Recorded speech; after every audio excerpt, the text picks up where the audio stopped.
Today's show is brought to you by Audible. Audible is offering our listeners a free audiobook with a 30-day trial membership. Just go to audibletrial.com/beat and browse the unmatched selection of audio programs. Download the title free and start listening. It's that easy. Go to audibletrial.com/BEAT.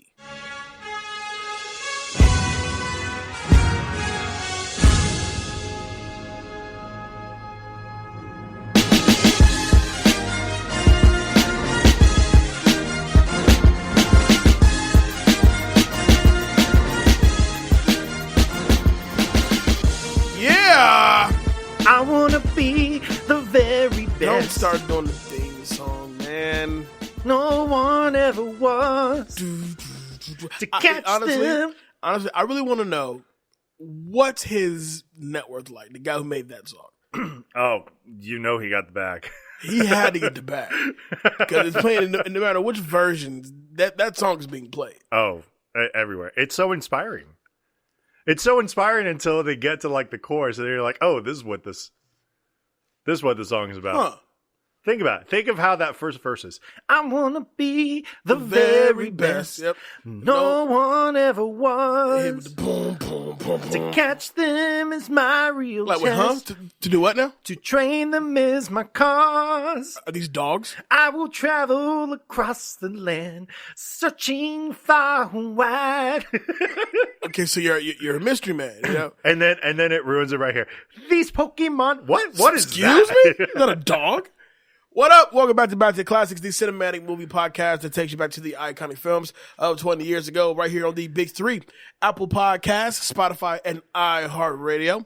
I'm your guy, Jay Alonso. With me, of course, is Danger Nev. Good old Danger Nev. Have you heard much about this guy?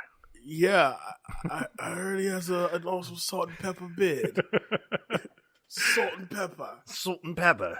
Yes. So, what's up, man? How's the week? I'm on day 9, so amazing. Oh my god. How about you? I'm on day 5 as far as this flu. Yeah, I'm you got this over. flu that's kicking your ass. It's kicking my ass, but job must be done, so I'm here to do said job.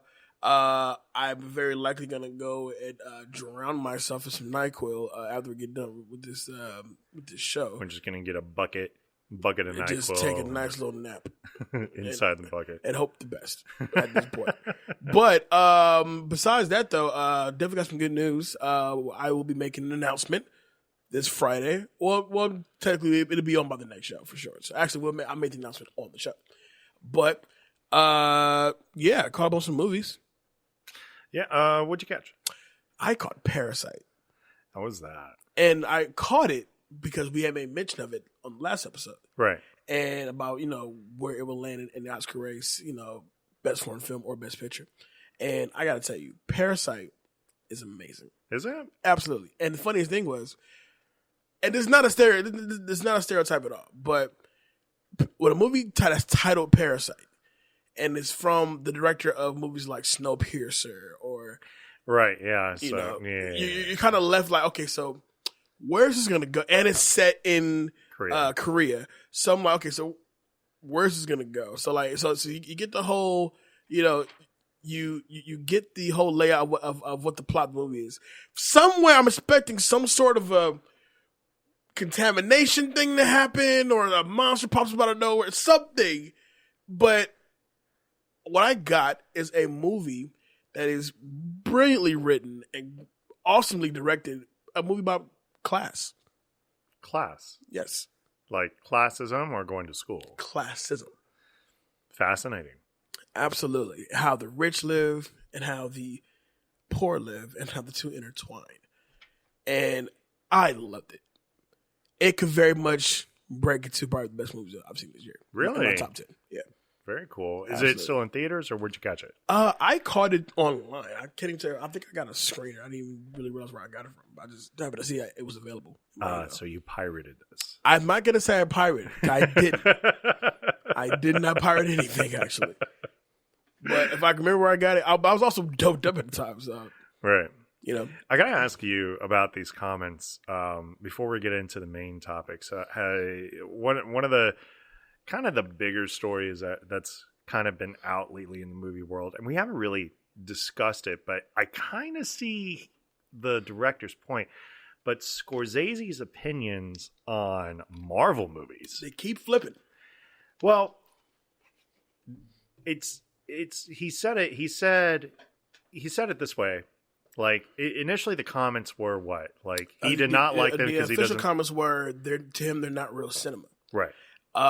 Now he was already met with the scrutiny because you can't necessarily make a comment like that and also admit in that same sentence that you've never seen a fucking movie. Right. And this is with the utmost respect to one of the gods of cinema, Martin Scorsese. Sure. But to make a comment that you don't look at these Marvel films or really superhero films in general, but he specified Marvel. You don't look at them as actual cinema. Right, because he liked Joker. He actually thought Joker was great. I think I kind of get what he's saying though, because the Marvel movies in a way kind of write themselves. Why? Because the story's already out there.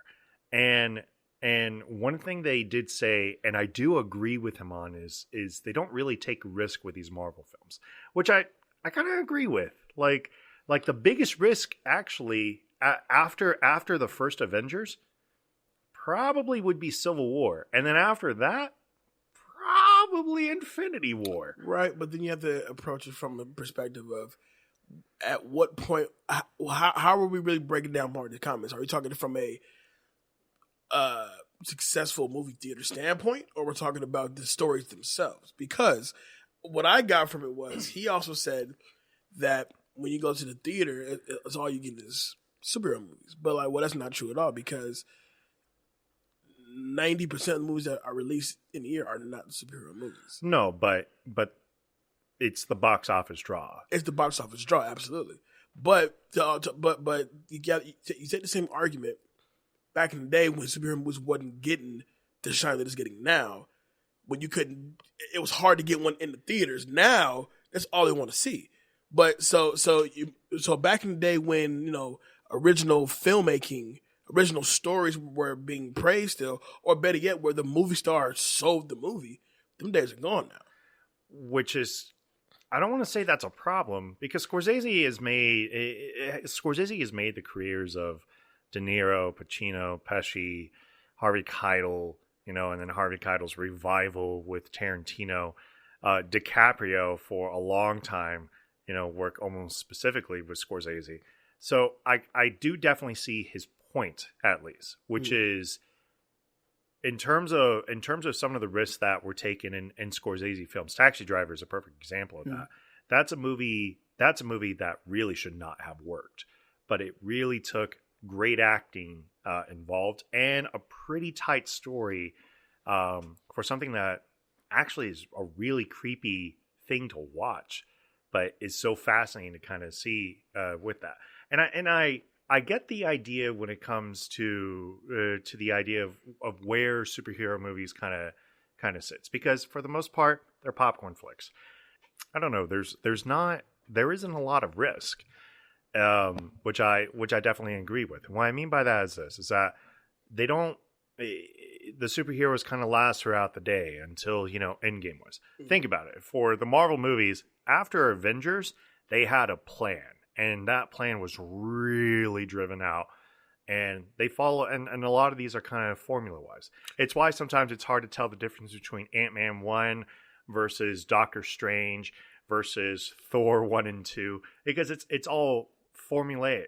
And because of that, and people are going to enjoy that because people grew up on these stories. Right. Now with that same point, I also feel like Scorsese is wrong because he said they're not real cinema. You take Iron Man 1, for example, as probably one of the best examples ever. This is not just a superhero movie. We're talking about a movie about a man struggling with his own inner demons. We're talking about a man who rights his wrongs. Like there's deeper stories in these movies as opposed to just blow them up mystical shit. No, it's way more than that.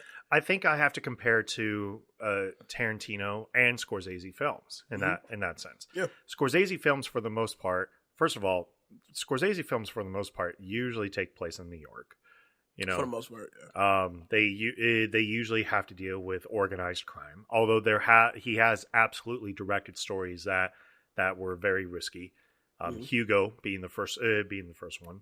And of course, a lot of his earlier work was that way also.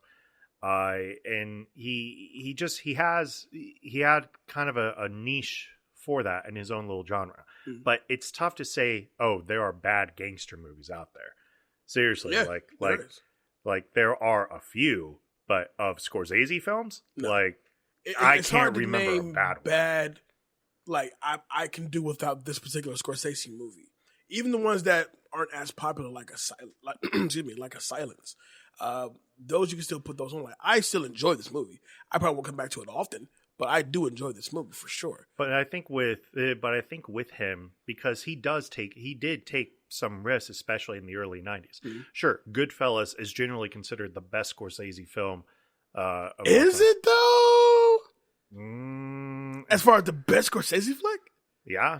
I think it's pretty rock solid. I don't know. I think the ultimate, as far as the early work, man.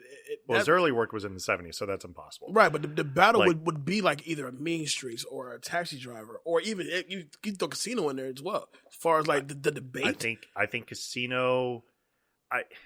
Look, if Goodfellas did not come out before Casino, then it would be the best one. I don't know, man. Because, like, for me, I couldn't narrow which one was my favorite because I'll go between those four by themselves. Okay. And keep going between them. Fair enough.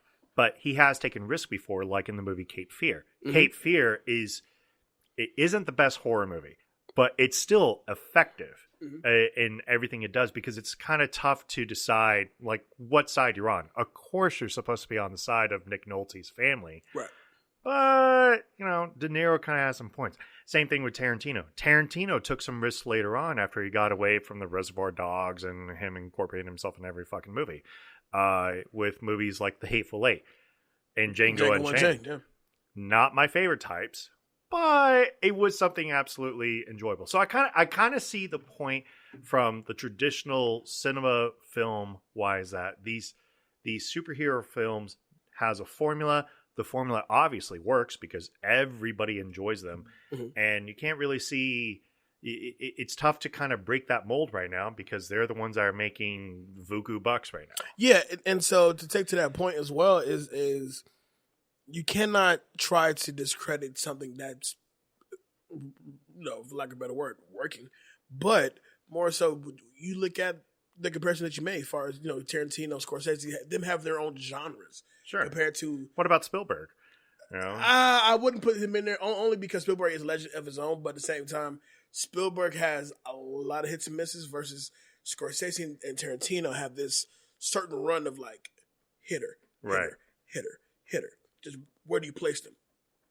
But to also say though that the audience trusts Marvel movies, just like the audience trusts the name Martin Scorsese. Sure. So you know what you're attracting when you get these two juggernauts on the big screen. All right, I'll give you that. And on to, unfortunately... I don't want to do it, man. You don't? All right, well, let's get to the movie. I'll do it. Let's do it. As a white guy, it's tough for me to kind of give this transition. But on The Noise, earlier I was listening to them today. And they did such a great job of describing the impact of this actor, especially in the Black community, and how important he was. But worldwide support out there has been out there as the passing of Mr. John Witherspoon, obviously well known in the Black community for The Boondocks, Soul Plane, Friday. Boomerang, so on and so forth, and this one hurts. It does hurt, especially for myself. It hurts because I'm such a fan of obviously Friday, and I'm also a fan of his work with the Boondocks. Like that was really like my wake up reality call to Black culture in some ways. Right. I love the Boondocks. It's one of my favorite TV shows ever. Oh man. This one does hurt. This one hurts in a way that, you felt this one like how you felt when you found out Bernie Mac was gone. Right. When you found out that Pryor was gone. It was just certain things like, wow. Because like somebody you've literally grown up with. as far as watching them evolve, because John Witherspoon as a talent has never phased out. Like, he's been around for generations, from when we were kids to now our kids are, kids. Right. So, we're talking about the evolution from Friday to the Wayans brothers to the Boondocks, and everything in between. He has these characters, talk about quotables that will live on forever. Like, if I had meant to post as far as I believe his funeral was today, actually. I meant to post on the page. Quote me your favorite John Witherspoon line, and I can guarantee you that list of quotes would never stop because you have so much content to pull from. Obviously, the one that most people growing up, in our age group, or especially African American, the notable John Witherspoon quote is from Friday, where he simply says, "This is what makes you a man. You win some, you lose some, but you live to fight another day." Yep. And those couldn't have been truer words spoken from something you get from a fucking movie, spoken by, a legend in this game. So the loss of John Witherspoon is heavy. But at the same time, you salute the OG in the game who's giving you decades of laughter. And not just some giggles, like laughter. This hurts, but absolutely. Rest in peace, John Witherspoon. I think you said that perfectly. Thank you, sir. I don't really think I can get out anything more. So, with that being said, a message from our sponsors. Today's show is brought to you by Audible. Audible is offering our listeners a free audiobook with a 30-day trial membership. Just go to audibletrial.com/beat and browse the unmatched selections of audio programs, download a title free, and start listening. It's that easy. Go to audible.com/BEAT to get started. Why Audible? Audible content includes an unmatched selection of audiobooks, original audio shows, news, comedy, and more from the leading audiobook publishers, broadcasters, and entertainers. I myself have used Audible pretty frequently at this point. It's still working through a lot of the books that I had. For those of you who don't know, I'm big into espionage, so taking a whole class on espionage again. Spy. Yeah. Actually, today is the 5th of November. So remember the 5th of November. V for Vendetta. Well, it's Guy Fawkes. It's actually a poem. It's actually an old English poem. But for those who are interested in learning the history of Guy Fawkes, it is a rather interesting tale that basically he got outed by a drunk dude who got like a tip and was caught with like 200 barrels of dynamite and explosive device underneath British Parliament. Blow up the Parliament area. British Parliament, that's right. Really interesting stuff. But to download your free audiobook today, go to audibletrial.com/beat. Again, that's audibletrial.com/beat for your free audiobook. Hey. So today's movie really brings out the inner child in me, because when I was growing up overseas, this was absolutely a phenomenon. It was a phenomenon in so many ways because, and it's still a phenomenon to this day, as it's still going strong 20 movies later. 20 movies later, a live action movie later, and this is my childhood. When I was like 10, 11, 12, and this was out there, like we traded the cards, we were looking for that fabled Charizard, and we played the video games. You usually had the red or blue. In fact, I'll tell you, this actually, because of this game and because of everything that this encompasses, actually taught me a lot about finance. Not necessarily because, so basically here's what happened. Like when I was a kid, I really wanted a Game Boy to play said game. So I was given an allowance of like $20 a week, right?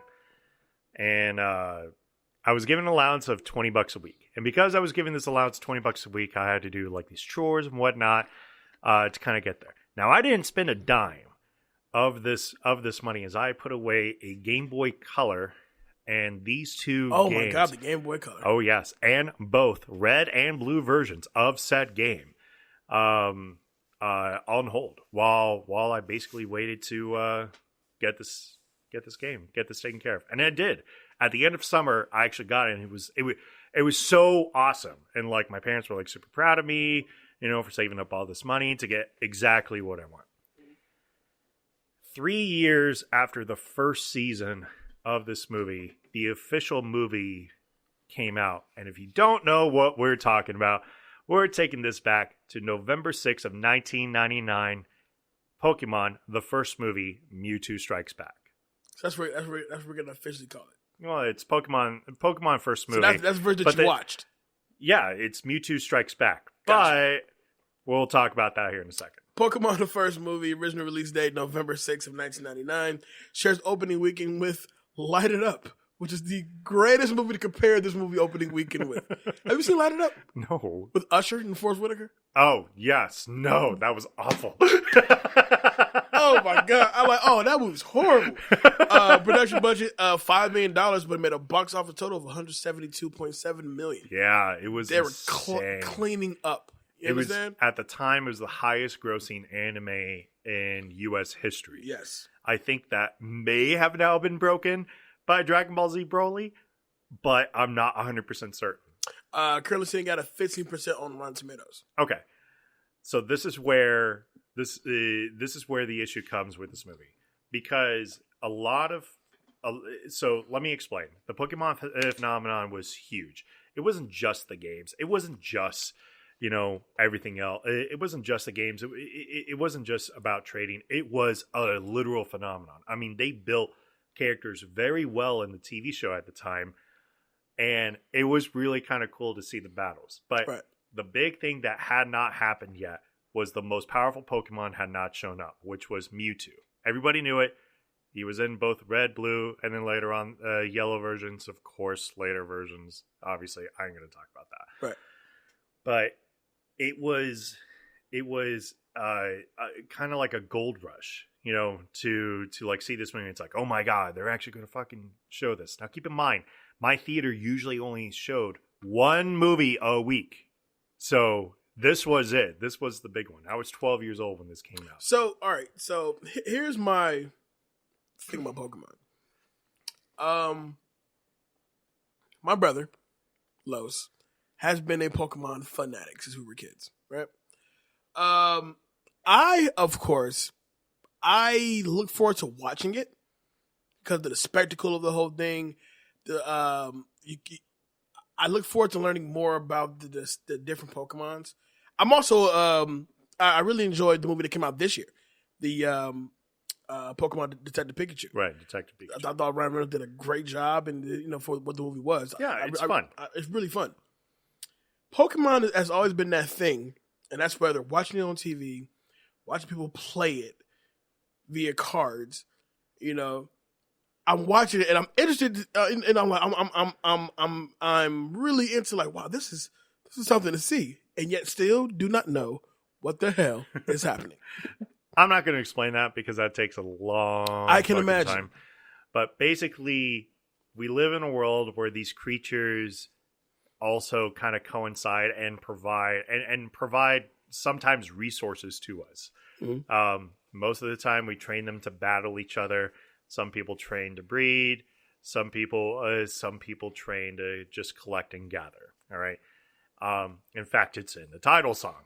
I want to be the very best that no one ever was. To catch them is my real test. To train them is my cause. And it's plain and simple. That's it. So imagine if you're able to capture a tiger and train said tiger to become a stronger version of said tiger to basically combat each other. And it can breathe fire. But you get the idea. I still do not know what the hell is happening. But That's fine. I can tell you this. I remember watching it, and I know the character of Mewtwo, which was always, poised to be this big character, like, yo, we're going to get Mewtwo now? That's dope as shit.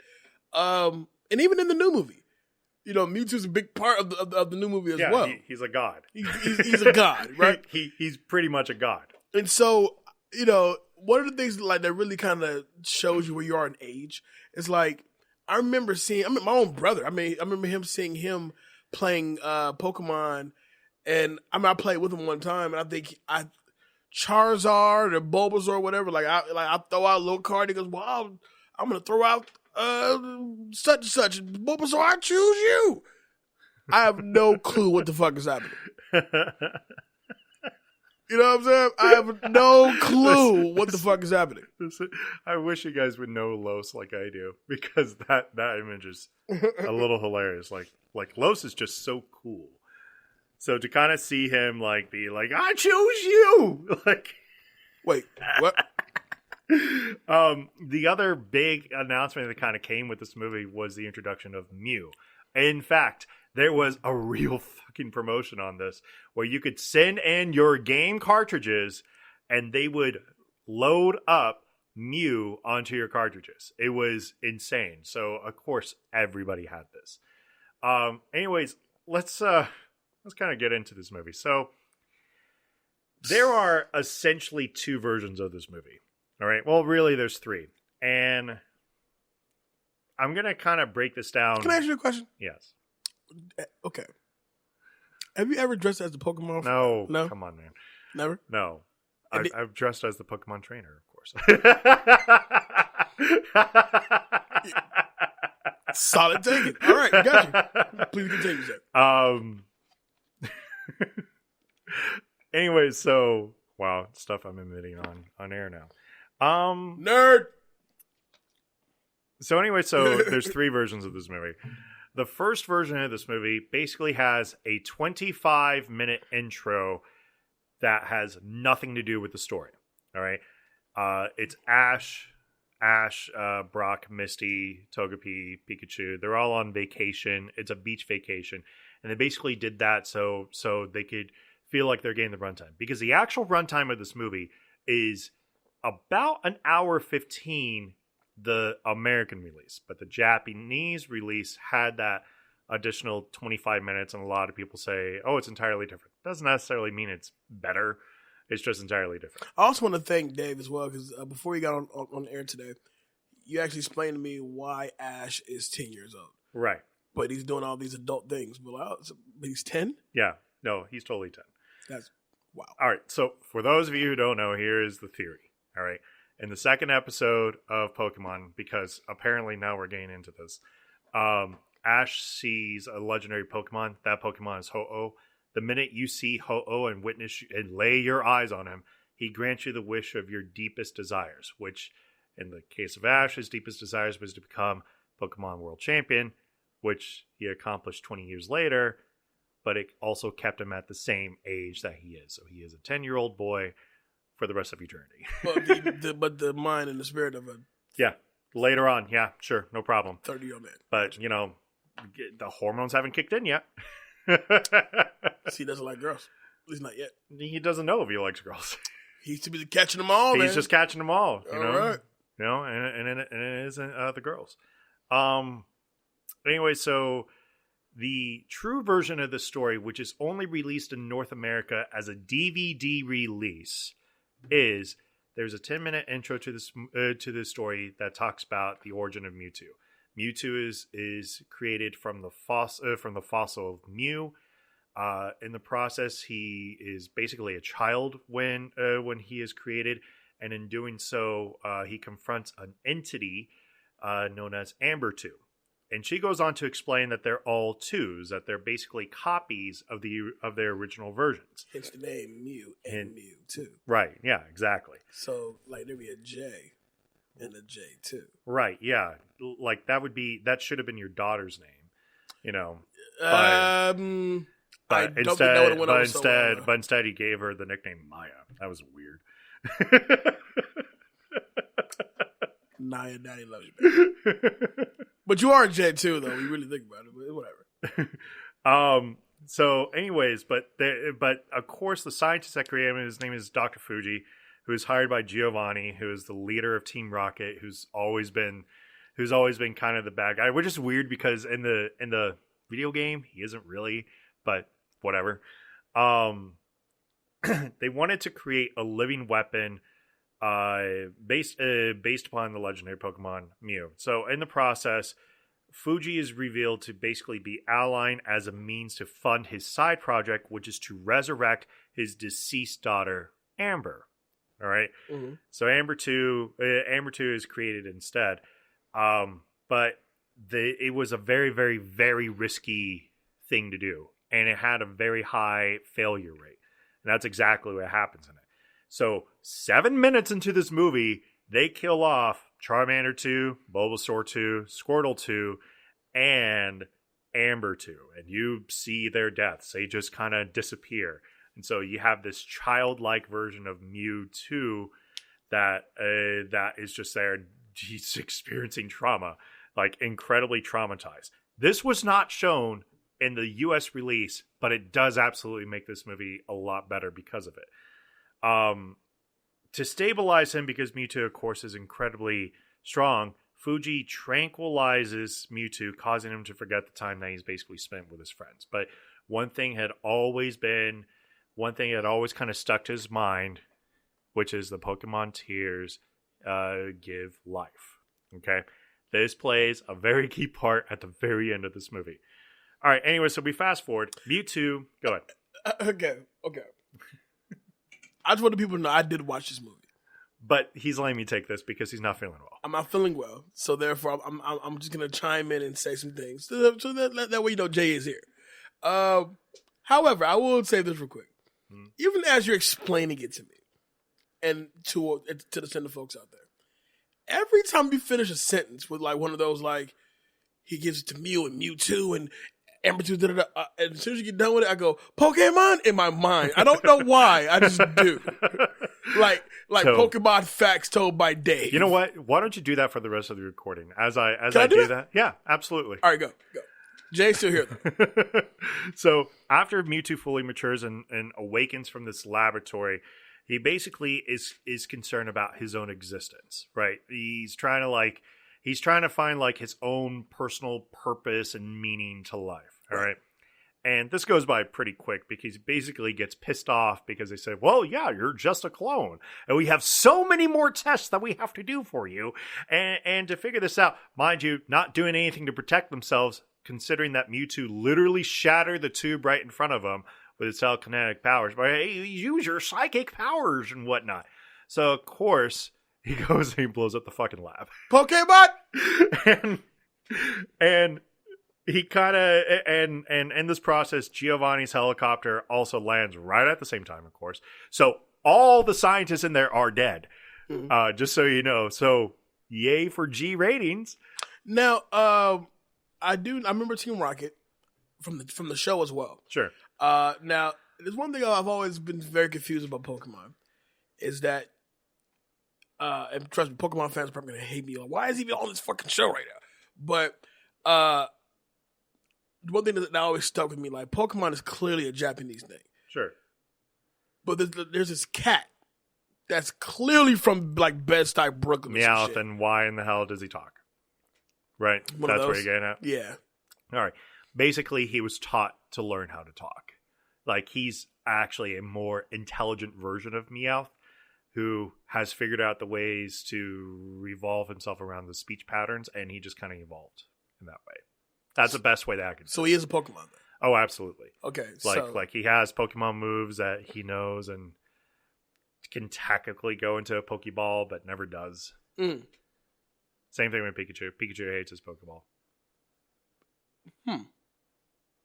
Pokemon! There we go. So Giovanni basically makes this deal with him to help focus on his powers, and this is kind of useless. This was literally to kind of show how evil Giovanni was, as Mewtwo pretty much just kind of fucks everything up in the process, right? Like, that's the best way I could describe that's what happens. He fucks everything up in the process. Giovanni, of course, betrays him because he says Pokemon are made to serve, whatever, and who cares, because he's way too powerful for that. And nearly kills Giovanni in the process. Actually, they make it seem like it kills Giovanni. He didn't kill Giovanni. Giovanni's like invincible. It's kind of weird. So he rebuilds this laboratory, and he basically he sends out invitations to several trainers around the world to battle the world's greatest Pokemon trainer at New Island. In the process, we get the reintroduction of Ash, Misty, and Brock. As we get kind of like this, we kind of get an extended version of the theme song as we get kind of this fighting montage between Ash and some weird trainer who has a Don Fam, which is, I don't even think was in yet, but that's fine. And yeah, they basically do so. Like they get this invitation and they say, okay, cool, we're going to go ahead and go on to this. This story is not very difficult to kind of understand what's going to happen. In the process, Mewtwo, who is overpowered at this point, creates a storm that is basically going to wipe out human existence.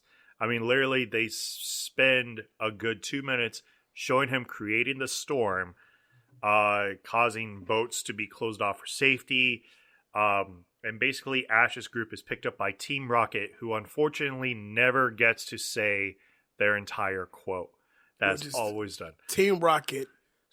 Do you got this? Wait. I got it. It's Team Rocket signing off again.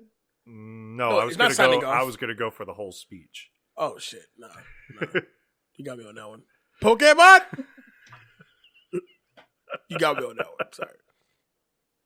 You don't know it? I don't know. This is the nerd. Why don't you know this? I just was not cool enough to rock with Pokemon. No, you really weren't. That's okay though. So we never get whatever it is. There's like the, you know what? There is one really good joke that I actually like Jesse, who is part of said little group is like the other two, which is Meowth and James, say yes, I know, Jesse James. Yes, they do that on purpose. Is like, I'm hungry, and she's like, I can cook. And like Meowth was like, the last time you cooked, you killed off 8 of my 9 lives. And I'm like, savage. Damn. In the accent too? In the accent. The last time you cooked, you killed 8 of my 9 lives. Oh, you can't cook for shit.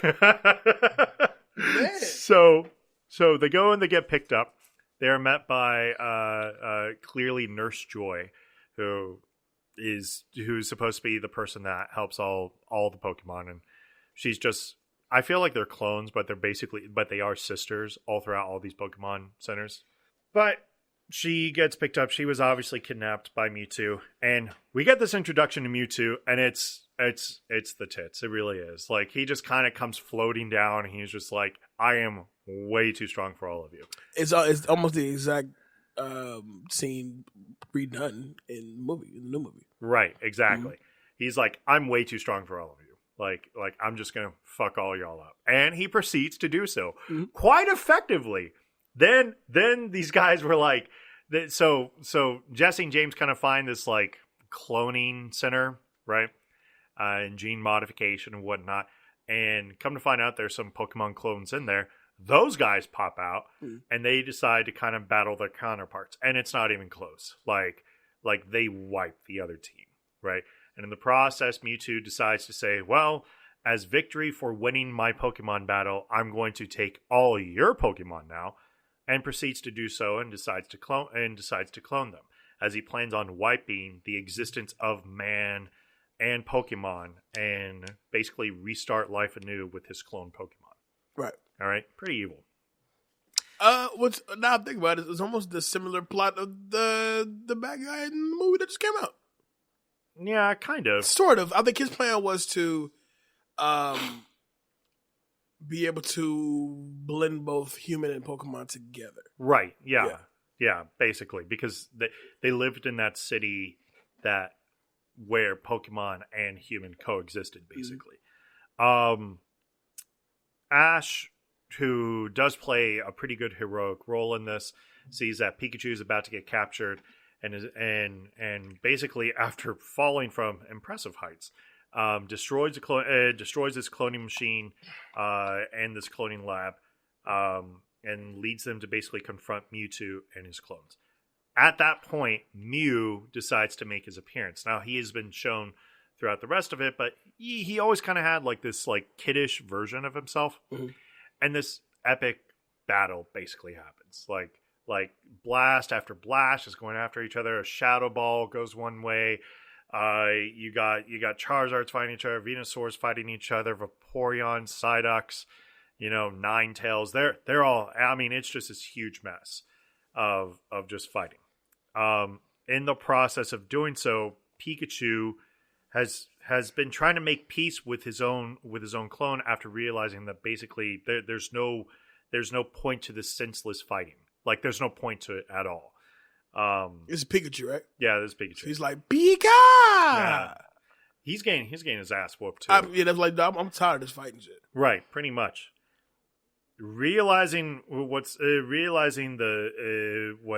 ready to happen, Ash puts himself in between a psychic blast from both Mew and Mewtwo, and they hit him.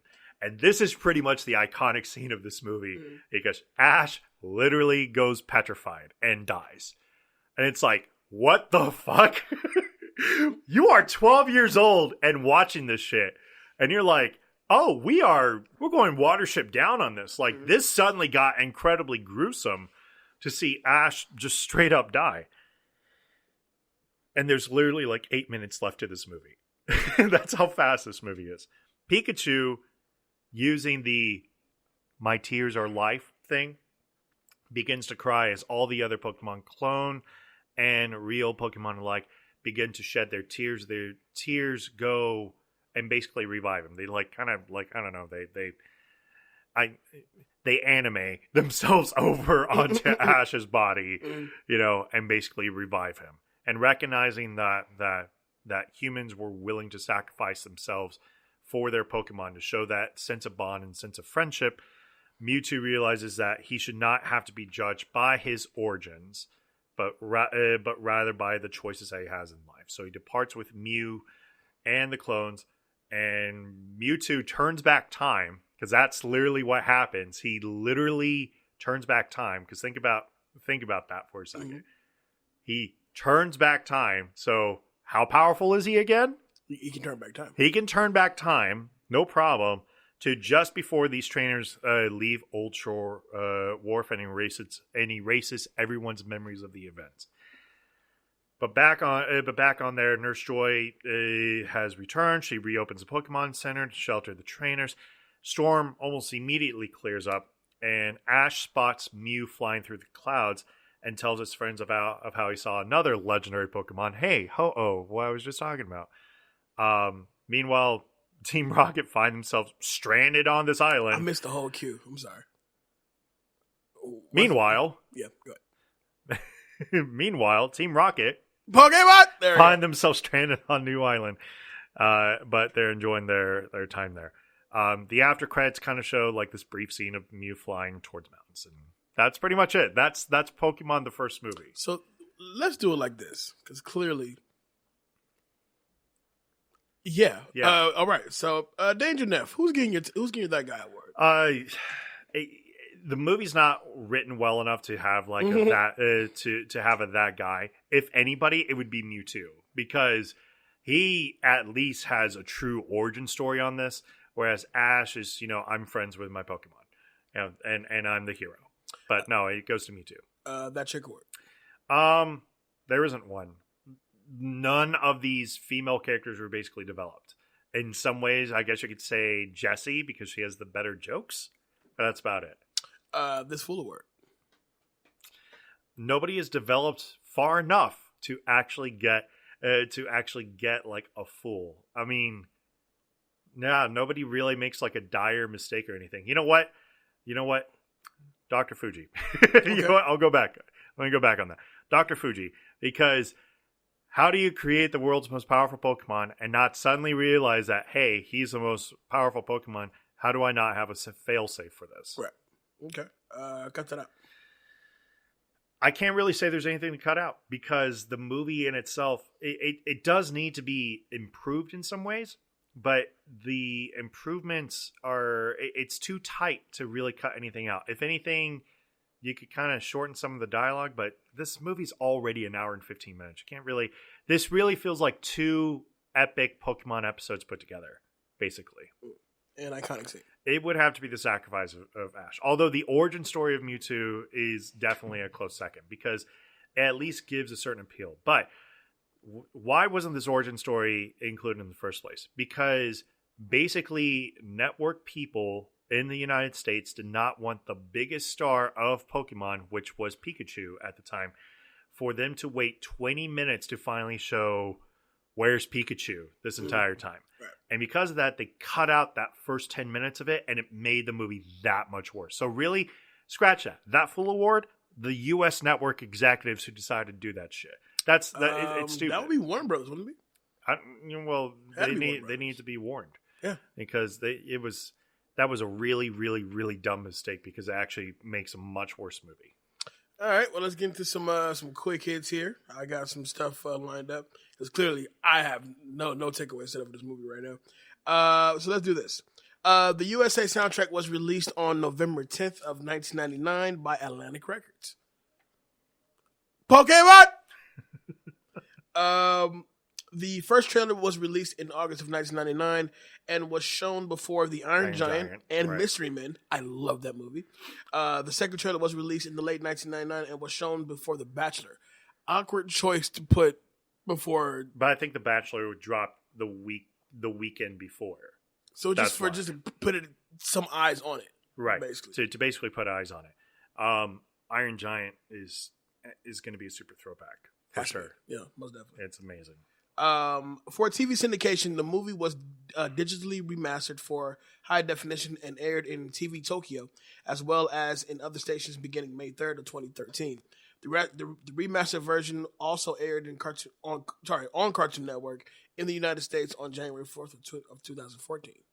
Now, this movie was remade this year to have it was basically a shot-for-shot remake, but in full CGI. From what I hear, it is definitely better because I think they kind of shore up the story a little bit, but that's pretty much it. There's not like this movie also has like a lot of titles. It's Pokemon the first movie, Mewtwo Strikes Back, Mewtwo versus Mew, like as all of that. And I remember the posters for it.